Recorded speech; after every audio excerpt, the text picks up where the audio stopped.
Tuta lang daw ng China si Digong kaya pinagsisihan niya nga raw. Hoy, imbis magmarunong, magmasid ka sa galaw. Yo, what's up mga bay? So for today's video mga bay, natay lang taon nga video mga bay sa flip top 6 straight versus Akata. So daghan tag mga katunan ani mga bay no. Wala kami pakialam! Regarding sa politics ug sa issue karon sa South China Sea. Vlog, welcome to my guys. Shut down. So atong lang taon mga bay kung masaya to ang makatunan ani. Labi na kang banat ni 6 Street. Dagan kay tag makuha nga idea mga bay no. So labi na karon sa mga Tagalog ug Bisaya nga naay mga isyu.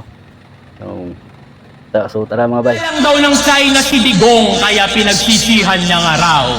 Hoy, imbis magmarunong, magmasid ka sa galaw.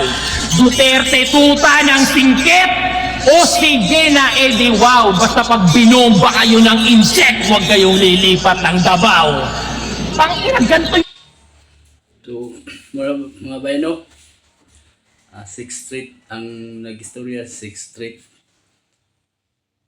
Moto, pag binumba kayo ng incheck, huwag kayong pumunta ng Davao kasi daghan magkaigod karon na karon ingnon isog itong sa panahon pa ni Duterte ng sukol yun. Sa pagsukol na to na mabay, kung sukol ta kata padulong bumbahan nagmaya na sa China ang saon man na. Sumuni mga kanang mga bata bitaw mga kuan kayo kanang singalan ani nga sagoy bitaw kayo si panghagit ang sumbagay dahil magpalaban dahil og kuya kundi mama papa muna mga ingana mga tao mga bay mga isyu ingana karon.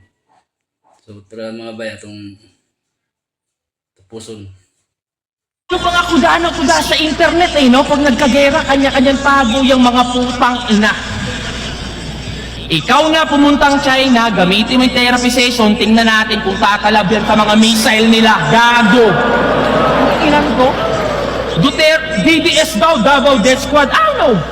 Di kita masasagot sa ganung paksa na yung krimen sa ganung paraan na pupuksa. Pero kung totoo man, ba't ako magre-reklamo sa ganung banda? Parang kino-compliment mo lang na DDS ang dailan, but safest city kami sa buong bansa.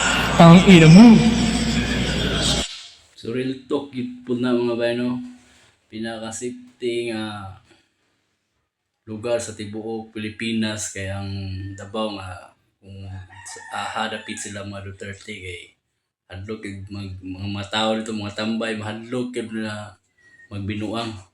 So karon no para sa isyu karon nga itong mga last month so na-graduating nga student girip then luba og maayo.